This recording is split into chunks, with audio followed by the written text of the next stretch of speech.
We also can thank Paul for a lot of other powerful films with Ken Loach, including The Wind That Shakes the Barley, which also won the Palme d'Or, and the wonderful Spanish language film Also the Rain, which is about the successful mass demonstrations against water privatization in Bolivia. So, well, how does he come to be doing things in Spanish as well as in English? Well, he's also worked as a human rights lawyer in Nicaragua in the 1980s. So, quite an impressive CV, and we're very, very pleased to have him here. So, I'm hand over to Jimmy Black, who, as we explained, he was chair of the Fairness Commission in Dundee, which sat and listened to lots and lots of evidence about the situation here in Dundee and produced a report, and I hope that the report will lead to something, but perhaps Jimmy will say something. So a lot of you may be familiar with our stall outside the job centre, and that's really the bread and butter work is our advocacy work. So just as an example of the sort of advocacy work that we do, you know, if we had been able to meet Daniel Blake coming out of the job centre, what advice would we have given him? And we meet a lot of people who've been knocked off ESA in the same way that he was, and I think this is only going to increase. And, well, they often be persuading that they should appeal, and that their appeal won't be affected by them signing on to job seekers. I mean, obviously, Daniel's doing this anyway. But what no one told him was that once he was signed on to job seekers, he could have gone to his doctor and he could have got a note from the doctor giving him a 13-week line extended period of sickness, they call it, which would stop the job centre applying that pressure to him that period. So that's something that we tell people quite often. We also would have given him details of welfare rights advisors to get more help, and specifically to get help with the appeal. And although it was probably not applicable in Daniel Blake's case, we often also check that people have applied for PIP, because that's another benefit which they could also benefit from. If he'd had a sick note, then he probably wouldn't have got sanctioned. But if we'd only met him after he'd been sanctioned, we'd have advised him to apply for hardship benefits, and we'd have advised him how to appeal the sanction. And if Paul hadn't actually resisted our request to set the film in Scotland, Daniel could also have applied for help over the gaps from the Scottish Welfare Fund administered by the local council. But of course it would have been a different film. So we don't only hand down advice, we're very much a self-help group, so it's not just sort of handing down advice, we're helping each other and providing each other with social solidarity. Most people involved are themselves affected, but it's not a requirement to have been unemployed or to be unemployed or on ESA. It's not a membership organisation, and it's definitely not a judgmental organisation. But it's also not just about the sticking plaster of after things have happened to individuals. We want to change the system, and we want to do that through a mixture of publicity and through political action. So we're definitely a political organisation, but we're not a party political organisation. So we work with left progressive people from all parties and from none. And just like to thank Rise and the University Rise for co-hosting this with us today. As you've heard, our stalls in Dundee did achieve wider change. I mean, I don't think it's coincidental that sanctions in Sanction City, Dundee, dropped 40% shortly after we started doing the stalls, but also Dundee City Council put welfare rights officers in the job centre. But even with those people there, we're, with our stalls, are reaching people that other people don't reach, and we're helping with the cases that other people have sometimes given up on. So, as well as doing that, we draw attention to some of the worst abuses and some of the worst abusers, and that can also mean things like occupying the work programme providers, the people who are making people work for nothing. We've contributed to Scottish Government consultations. We've provided a wider analysis about how the cuts are part of the wider attack on the working class. And we've played a part in arguing for a completely different system, for replacing all this sort of judgmental stuff and means testing stuff with a universal benefit, with a universal basic income for everybody, not just for people who are unemployed. We see welfare very much as a red line issue for the Scottish Government and for all left activists. And if our government can't protect the most vulnerable people in our society, then what good is it? So we argue that people at all levels, from activists on the ground to right up to Nicola, should be saying enough is enough and we're not taking it anymore from Westminster. First of all, thank you, Sarah, thank you, Jimmy, and can I place in record my enormous thanks to the Workers Network here.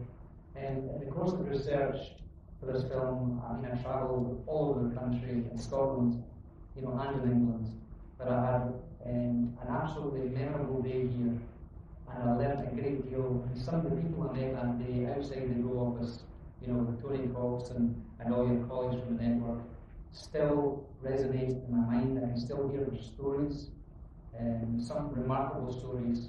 And the great thing about working with activists too is, in many ways, you live off their experience and their insight. And in that day, I heard many, many stories from people who actually suffer face to face with the UOP, but also with activists who knew the legislation inside out, who knew stories and could set the context. Because one thing is to try and get your head around the very complicated legislation of welfare, and there were so many different areas that we touched upon. But what's really, really important is to try and get the lived experience of it. Because as a writer of this particular piece, one of the most difficult things was actually where to pitch the story. And secondly, once we realised that, was how to dramatise bureaucracy, which was very, very difficult. And so that was a massive challenge. And so an enormous thank you for the people who helped me that day.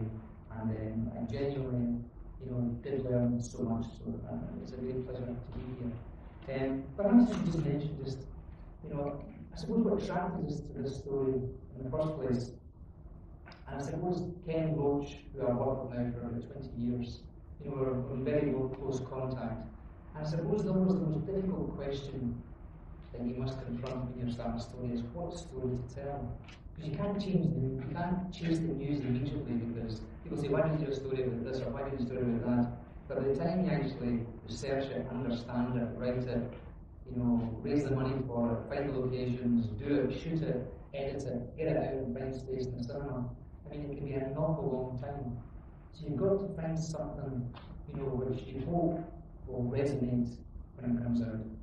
And I suppose really what struck us was after the crisis, the massive austerity cuts, and we were just amazed at the amount of stories that were in the mainstream press, how they demonised people who were disabled and people who were not working. In sometimes the most vicious manner, and I'm sure you're all aware of it too.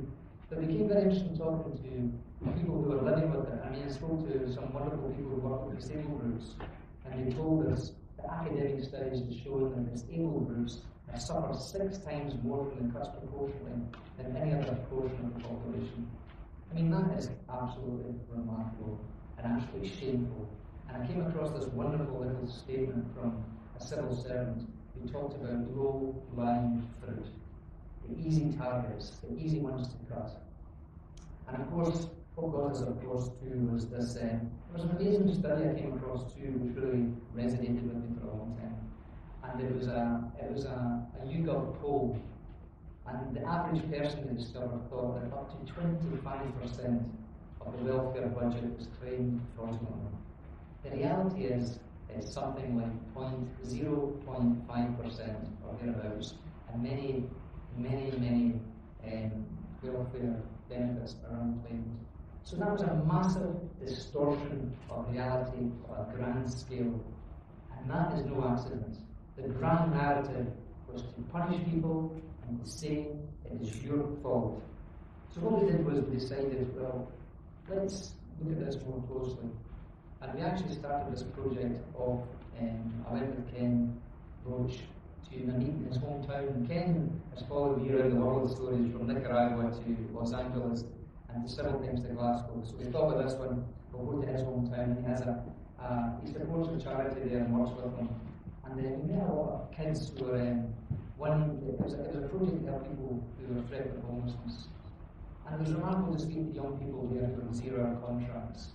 You know, and quite casually, one day, talking to a young lad called Jack, he started talking, we went to visit him, and he told us stories about 0-hour contracts. One day, he was actually called very early in the morning, no bus there, so he walked there, took him an hour to get there, and after unloading one truck, after 45 minutes, he was sent back home.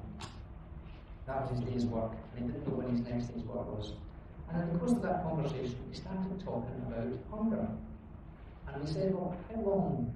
What's the most you have eaten for? He goes, well, maybe 3 or 4 days. And we started talking about dizziness, what it felt like, trying to work when you're hungry. And of course, because of the 0-hour contracts, it's through his whole life in chaos, you know, with benefits, when he was going to work and all that.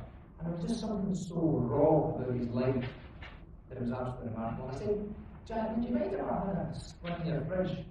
He goes, help yourself, and open up the fridge. And I swear there was nothing in it. Nothing, not even a half-empty carton of milk. So we really started thinking about hunger. We went to a lot of food banks, and then gradually, bit by bit, we built up pictures, we heard stories, we travelled the country. This story could have been told absolutely anywhere in the UK, anywhere in Scotland, could be rural or not. Eventually we settled on Newcastle for various reasons that might come up. But from the very, very beginning, I just felt that this story was going to be about something very, very raw. And I was amazed talking to parents and food banks who had been sanctioned, who were feeding biscuits to their children. That incident in the food bank, that was a woman told me about that story. You know, she told me she saw that. She saw something coming in with her teenage daughter. They thought they were looking for something special. In fact, what she was looking for was a ring full. She was so hungry. She was so hungry, she just had to get her hands on food. She opened it up and started feeding herself with cold beans. Her teenage daughter was so embarrassed she burst out crying. The woman realised what she was done. She burst out crying. And the volunteers who were working that day burst out crying with her. And I heard so many stories like that. Old men selling off their furniture, and it was actually a catalogue of misery. And then, bit by bit, we began to build a picture. And one other thing that was very, very important for us was actually talking to people inside the DWP. And through some very good contacts and activists made contact through the union as well, we started speaking to people inside the DWP workers. And it was very, very interesting there to see how people inside the DWP were being bullied. In fact, it was remarkable. We did a screening in Liverpool. I met someone who actually worked inside the DWP, and he was very upset after the film. He was in the toilet afterwards, and he says, I couldn't believe it. He says, I was forced to get out sanctions. And what was remarkable was they were given, if you didn't carry out enough sanctions, they were put on something called a PIP, a personal improvement plan. I mean, it sounds like something out of Kafka, doesn't it? A personal improvement plan. This guy refused to do it. He was fired. He lost his job. And this guy ended up in a food bank himself. Okay, so I think it's many of the people who were actually actors inside the DWP were people who had recently retired. And we heard stories there of the new management, how there were gung-ho managers forcing people to try and raise their numbers. And in fact, this is very, very important because, just for the record, I'd like to say that Damien Green and Ian Duncan-Smith and all those people who give evidence to various committees in Scotland and in England are liars. They are liars. They are liars.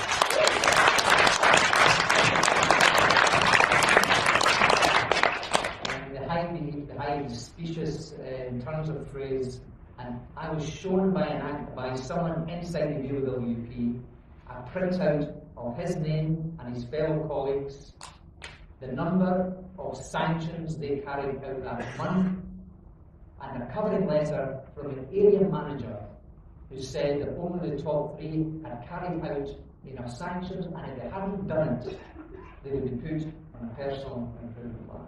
Now, they are lying about that from the very, very beginning. So they are absolutely callous liars. And just while it's in my mind, I heard Damien Green recently at the Scottish Select Committee speaking, and again, he lied about people, the connection between sanctions and suicide.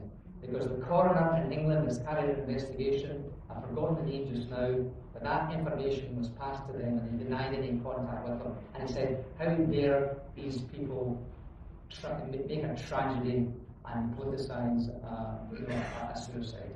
Again, absolute height of hypocrisy. Now, what was interesting really was, because at the beginning you don't know what is just malfunctioning bureaucracy. You know, people get caught up in bureaucracy everywhere. And also, the challenge, the allegation that we throw at them now, and I think many of the activists would back us up on this, is that there is systematic cruelty built into the system. That's a big, big allegation to make. And if that is true, I think it raises really, really big questions for us, especially in relation to the sanction regime, because it is brutal, it destroys lives, it drives people to suicide, it causes misery and great damage. And now academics have found out that it's not even an efficient way of saving money, and of course the whole logic to it is to terrify and frighten people. And secondly, one last thing, thank you for doing that, sorry. One last thing, yes, and the disgrace of the subcontracting of assessment of our most vulnerable people to Maximus. Another absolute scandal, and we should make it unworkable. Thank you very much.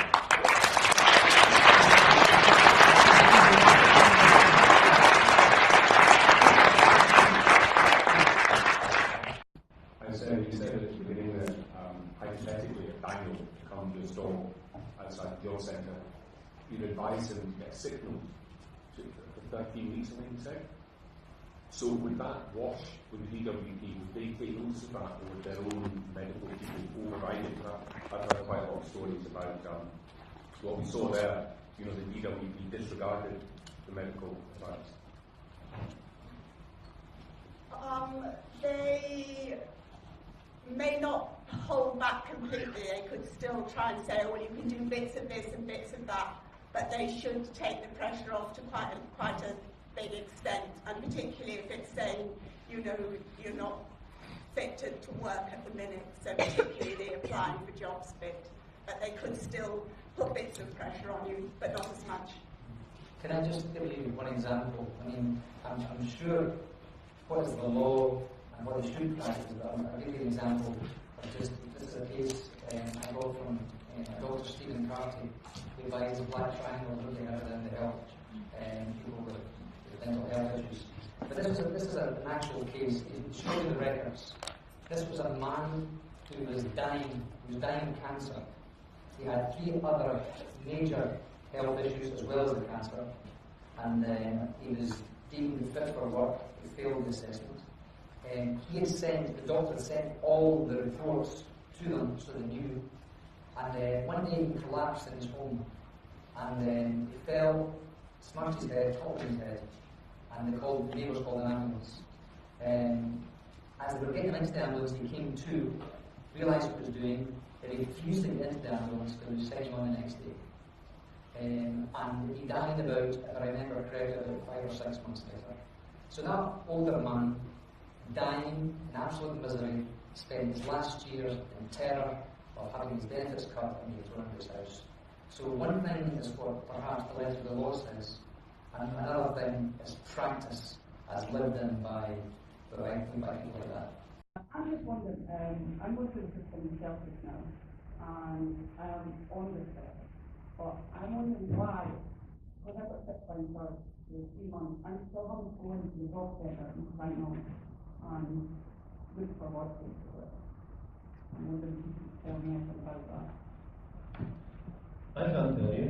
I doubt if anyone else here can tell you. You're not? But at the same time, we might have some comments for you. So we'll start with you then, Paul. We'd be happy to come in with you one time and try and persuade them to put less pressure on you. That's something that we do. But I mean, as you were hearing, there's rules and there's ways they interpret the rules. And one of the things that we try and do is make sure they interpret the rules in. I mean, all the rules say they've got to be reasonable, and they very rarely are reasonable. I mean, but if you've got someone with you, it makes it harder for them to be unreasonable. But so if you'd like somebody to come with you, we're happy to do it. That's all we can offer. Any sort of change to the system, small like in any sort of payment for anyone, or is it always just going to be like this, or do you see any change happening? I'll pass you on to Paul very quickly, but there is something to bear in mind, which is that the Scottish Government now has powers over the disability parts of the social security system. They're trying to work out the best way to make this happen. And they need to hear stories like yours. And in fact, they have already heard your story. I know, yes, I'm just going to say that I got right to vote in Parliament to Venus is still doing about the council bonus, basically. Yes, but I went to see Angela Thompson. Oh, did You were one of the people that we talked to. I'm trying to think your stories were one of the people. To explain for everyone else, this was all part of the Fairness Commission, and we met a number of people who told us their stories, and we then passed those on to government.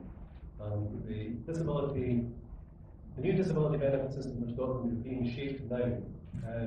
Inevitably, it's being shaped as civil servants. Scottish Government ministers, though, are able to influence the way that this pans out. They need to be given help. You need to tell them how the system should be. If you're leaving, there might be a bucket at the door. And if you've got anyone to put in it, please do. And Paul, here you are. Yes, sorry, I didn't give the detail there, but I'll try and just draw something which I think is very, very interesting, because at a meeting with activists and a streaming in Edinburgh, and Jean Freeman, who I think is, they have totally different from Damien Green. I think she genuinely wants to make a change, but I think she's got to turn around an entire institution, the DWP, a culture which I've just explained previously, which is being top heavy with gung-ho people who seem to be determined to follow the line from Damien Green. I think to turn that round is a massive challenge. It's a big, big ship. I think Maxim should be chased out of the country, because it's very, very interesting when Damien Green comes up to Scotland. I don't think there's any consensus at all by any part of a very small part of the community who want to see a most vulnerable treated that way. But they kind of sail in and sail out very, very easily. So I think the political temperature has to go up, and I think that will only happen when activists, trade unionists, political parties, and churches, and the civic community say we will not have our most vulnerable people treated that way. And then I think that can push Jean Freeman and the Scottish Parliament into forcing a change of culture within that part of the welfare budget that they will control. But the great challenge will be is to make it unworkable elsewhere.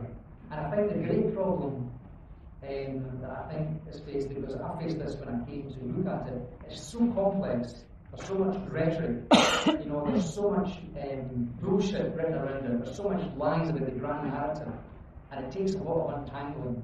So I think it's really, really significant when the United Nations comes into our country, does an investigation, and then finds the British government guilty of serious violations of the UN Convention against our most disabled people.